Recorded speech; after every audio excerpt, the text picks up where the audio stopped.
Hello students, today in this video we are going to start Social Studies Chapter 2 Forest of India. In this chapter we are going to read the type of forest and their conservation. So let's start the chapter. The trees and animals in Gir forest and Periyar sanctuary are so different from each other. जो trees और animals हैं गिर forest में और Periyar century में वो काफ़ी सबसे अलग हैं. There are different types of forest in India. India में बहुत सारे टाइप्स के फॉरेस्ट हैं और अलग अलग हैं. Types of forest. Type of forest found in a particular region depend on the type of climate and soil. There are different types of forest in various parts of India. We can divide them into 5 main groups. India में particular reason में अलग अलग उसके climate और soil के हिसाब से अलग अलग एक फॉरेस्ट है. जो मेन फॉरेस्ट है हम उनको 5 ग्रुप्स में डिवाइड कर चुके हैं. Evergreen forest, deciduous forest, coniferous forest और माउंटेन फॉरेस्ट, मार्शी फॉरेस्ट और सुंदरबंस, थॉर्नी फॉरेस्ट. ये हमारे 5 टाइप के फॉरेस्ट हैं जिनको हमने डिवाइड कर रखा है. Forest that remain green throughout the year are called evergreen forest. They do not shed all their leaves at any particular time of the year. Such forests have tall trees that grow very close to each other. These trees form a thick canopy with their branches and leaves. These trees are so thick that the sun rays cannot pass through them. Their wood is very hard. These trees include rosewood, mahogany, and sandalwood. These trees are found along the western Ghats in the northern states of Assam, Meghalaya, and Mizoram. The Asian elephant is found in these forests. जो forest पूरे साल green रहते हैं, जिनके पेड़ हमेशा green रहते हैं, हम उनको एवरग्रीन फॉरेस्ट कहते हैं. वो कभी भी पूरे साल में अपनी पूरी लीव्स को नहीं हटाते हैं. वो फॉरेस्ट एवरग्रीन फॉरेस्ट होता है. उसमें जो पेड़ होते हैं वो बहुत ही बड़े बड़े होते हैं और बहुत ही स्ट्रॉन्ग होते हैं और वो इतने घने होते हैं कि उनके अंदर से सनरेज भी पास नहीं हो पाती हैं. जो ट्रीज इसमें इंक्लूड होते हैं वो रोजवुड होता है, महोगनी होता है, सैंडलवुड होता है. ये जो ट्रीज़ हैं वो वेस्टर्न घाट में पाए जाते हैं जो कि north eastern states of Assam, Meghalaya और मिज़ोरम में हैं. जो एशियन एलिफेंट होते हैं वो इन्हीं फॉरेस्ट में पाए जाते हैं. The trees in deciduous forest shed leaves every year, usually in autumn. Such trees are teak, sal and shisham. Deciduous forest grow in area with hot and wet climate and moderate rainfall.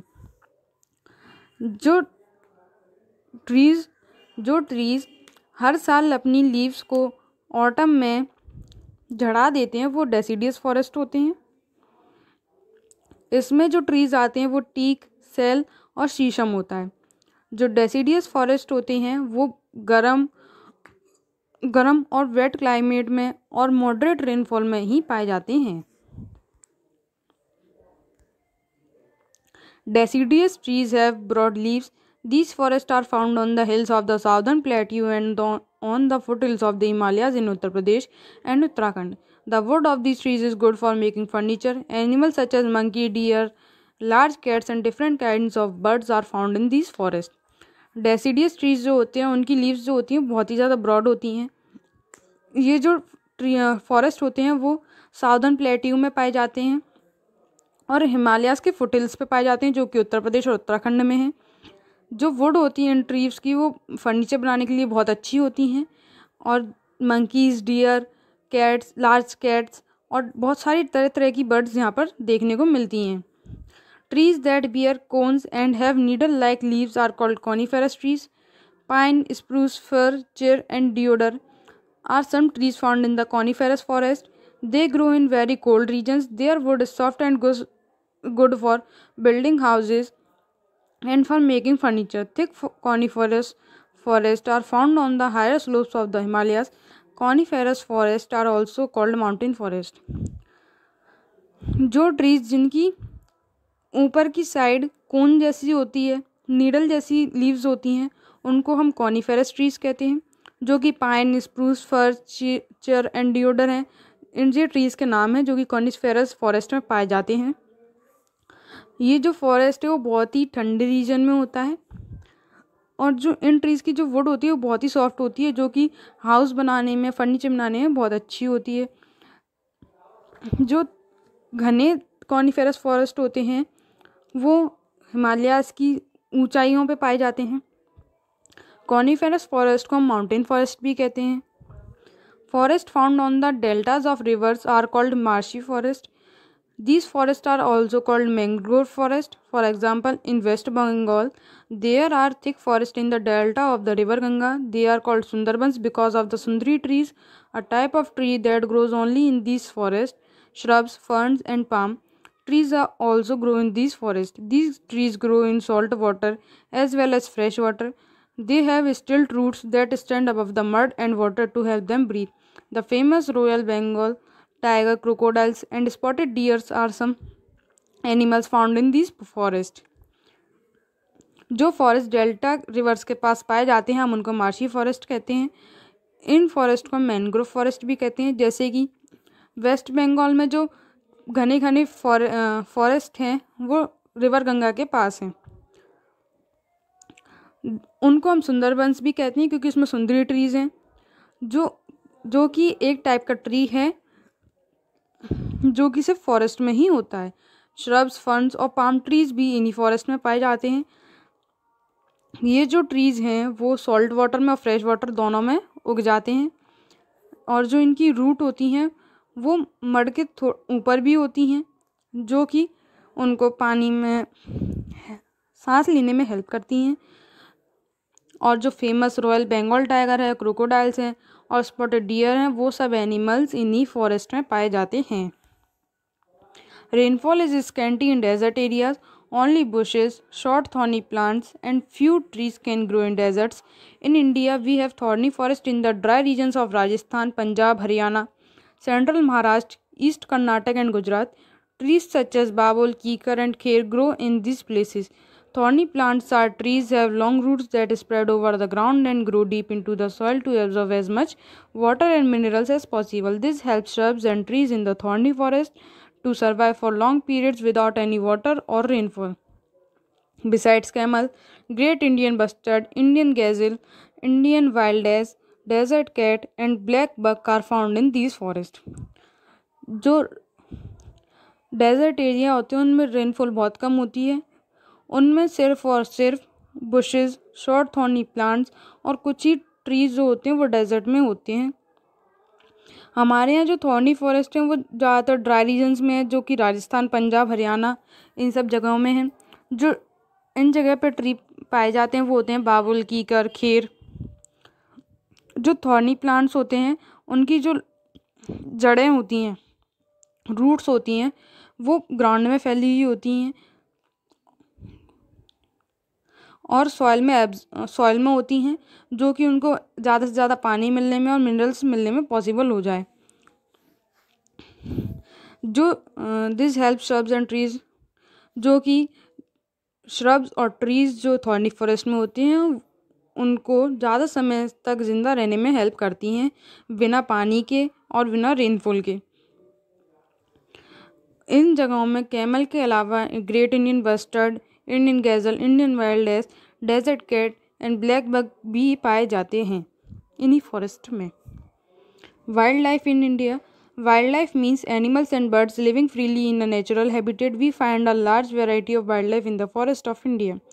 Forests in the northeastern part of India are home to many animals such as elephant, rhinos, tigers and bears. The Sundarbans are home to the famous Bengal tiger. The deciduous forest are home to leopards, tiger, bears, wild buffaloes and boars. Lions are found in the Gir forest of Gujarat.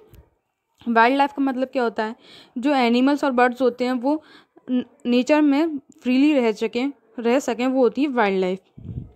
हमारे India में बहुत सारे तरह तरह के wild life forest हैं. जो forest northern eastern parts में पड़ता है उसमें एनिमल्स, एलिफेंट्स, राइनोस, टाइगर्स ये सब पाए जाते हैं. जो सुंदरबंस हैं उसमें बंगाल फेमस टाइगर पाया जाता है. जो डेसिडियस फॉरेस्ट है उसमें leopards, tigers, bears, wild buffaloes ये सब पाए जाते हैं. और जो गिर फॉरेस्ट है गुजरात का उसमें लायंस पाए जाते हैं. We also have a large variety of fish and birds. Reptiles such as snakes, pythons and cobras are found all over India.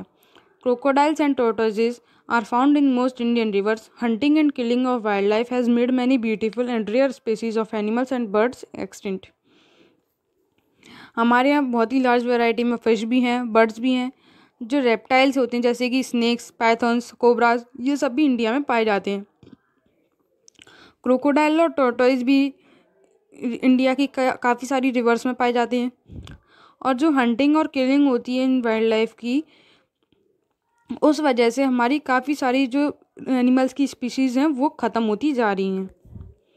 Now our government has set up a number of sanctuaries throughout the country. These sanctuaries provide a natural home and protection to different kinds of wildlife. No one is allowed to hunt or kill animals and birds in these sanctuaries. A few famous sanctuaries in India are. अब जो जिस hunting की वजह से जो हमारी species गायब होती जा रही थी, इसके लिए सरकार ने फिर क्या किया, गवर्नमेंट ने सेंचुरीज़ बनाई जिसमें एनिमल्स रह सकें और उनको प्रोटेक्शन मिल सके. और जो इन सेंचुरीज़ होती हैं इसमें हंटिंग और किलिंग करना एक सज़ा के काबिल है. जैसे अगर इसमें कोई भी हंटिंग करता है तो उसको सज़ा मिलती है, जेल हो जाती है. जो हमारी फेमस सेंचुरीज़ हैं इंडिया में वो ये हैं. काजीरंगा नेशनल पार्क है जो आसाम में है. गिर नेशनल पार्क गुजरात में है. कॉर्बेट नेशनल पार्क जो है वो उत्तराखंड में है. पेरियार वाइल्ड लाइफ सेंचुरी जो वो है वो केरल में है. भरतपुर बर्ड सेंचुरी राजस्थान में है. और कान्हा नेशनल पार्क मध्य प्रदेश में. ये सब हमारी इंडिया की सेंचुरीज़ हैं जो कि गवर्नमेंट द्वारा बनाई गई हैं एनिमल्स को सेफ रखने के लिए. जैसे हम देख सकते हैं ये एशियाटिक लायन है, ये स्नेक है, पीकॉक है, रॉयल बंगाल टाइगर है, एलिफेंट है, स्वैम्प डियर है, मंकी है, स्पॉटेड डियर है. ये सब हमारे एनिमल्स हैं, बर्ड्स हैं. Uses of forest. In the previous chapter you have learn that forests are a huge storehouse of natural resources. A large area of land full of trees is called a forest. Several types of trees, plants, shrubs, climbers and grasses grow in forest. जैसे कि आप लोग पहले भी पढ़ चुके हो कि जो ह्यूज स्टोर हाउस होता है नेचुरल रिसोर्सेज का वो फॉरेस्ट होता है, जहाँ पर बहुत ही ज़्यादा लार्ज एरिया में सिर्फ ट्रीज ही ट्रीज होती हैं, हम उसको फॉरेस्ट कहते हैं. जहाँ पे तरह तरह के पेड़ होते हैं, प्लांट होते हैं, श्रब्स होते हैं, क्लाइंबर्स होते हैं, ग्रासेस होती हैं, वो सब फॉरेस्ट में ही होते हैं.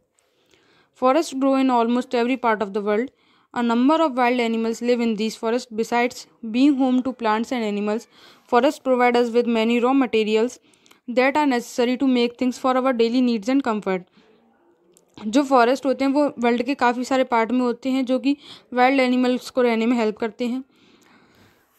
वाइल्ड एनिमल्स के लिए रहने के हेल्प होती है, और जो प्लांट्स और एनिमल्स हैं और जो भी फॉरेस्ट में होता है वो सब हमें डेली नीड्स में काफ़ी सारी चीज़ प्रोवाइड करते हैं जिससे हम कंफर्ट लाइफ जी पाते हैं. Many important natural resources come from forest. Forest provide food, would, fuel and other raw materials. These resources may be used for making furniture, houses, paper, clothing, medicines and many other products. Forests supply a huge amount of oxygen which all living things need to breathe. Trees in the forest hold the soil with their roots and protect the soil from being carried away by wind and water. Forests also offer a peaceful place for different activities such as hiking, camping, bird watching and exploring nature. जो natural resources हमें forest से मिलती हैं वो food होता है, would मिलता है, फ्यूल मिलता है और भी ज़्यादा रॉ मटेरियल्स मिलते हैं. जो फॉरेस्ट होते हैं उनसे हमारा फर्नीचर बनता है, हाउसेस बनते हैं, पेपर बनते हैं, क्लॉथिंग बनती है, मेडिसिन बनती हैं. तो इसके लिए भी हमें फॉरेस्ट चाहिए. जो फॉरेस्ट होता है वो हमें लार्ज अमाउंट में ऑक्सीजन प्रोवाइड करता है जिससे हम ब्रीथ कर पाते हैं और ज़िंदा रह पाते हैं. जो ट्रीज़ होते हैं फॉरेस्ट में उनसे वो सॉइल को होल्ड करके रखते हैं जो कि विंड और वाटर के द्वारा बह जाती है, तो उनको होल्ड करके रखते हैं. जो फॉरेस्ट होते हैं वो हमें एक बहुत ही पीसफुल प्लेस प्रोवाइड करते हैं हाइकिंग के लिए, कैंपिंग के लिए, बर्ड वॉचिंग के लिए और नेचर को एक्सप्लोर करने के लिए. कंजर्वेशन ऑफ फॉरेस्ट अब कैसे करें. Forest are the natural wealth of a nation. They play an important role in part in its economy. So the conservation of forest is very important for our country. A country should have at least 1/3 part of its area under forest. Unfortunately, we do not have even 1/4 part of our land under forest. In India, we have destroyed our forest thoughtlessly. It is our duty to make up for the damage that has been done. We must stop the cutting down of trees. We must grow more trees and conserve our forest. Our government and people have recognized the importance of forest. A number of steps have been taken to protect the forest. जो forest होता है वो एक nation के natural wealth होती है जो कि इकोनॉमी में बहुत इंपॉर्टेंट पार्ट प्ले करती है. हमारा कम से कम जो 1/3 पार्ट होता है वो फॉरेस्ट में होना चाहिए, लेकिन हमारे यहाँ 1/4 पार्ट भी फॉरेस्ट का नहीं है, जो कि हम लोगों ने बहुत ही बुरी तरीके से फॉरेस्ट को ख़त्म कर रखा है। तो अब ये हमारी ड्यूटी है कि हमें अच्छे से जो ट्रीज़ होते हैं उनको कट करना बंद करना चाहिए, फॉरेस्ट को बचाना चाहिए, नए नए प्लांट्स उगाने चाहिए। अब जो पीपल्स हैं उन लोगों ने इम्पोर्टेंस समझी है फॉरेस्ट की, और काफ़ी सारे स्टेप्स लिए गए हैं फॉरेस्ट को प्रोटेक्ट करने के लिए। One Mahotsav is celebrated every year at the beginning of the rainy season. As a part of this Mahotsav, a large number of trees are planted all over the country. Under the social forestry program, people are encouraged to plant trees along roads, canals and railway lines. There is yet another program in which every child is encouraged to plant a tree and take care of it. The program is called a Tree for Every Child. One महोत्सव है जो कि हर साल rainy season के beginning में बनाया जाता है। उसमें हम large number of trees plant करते हैं पूरी कंट्री में।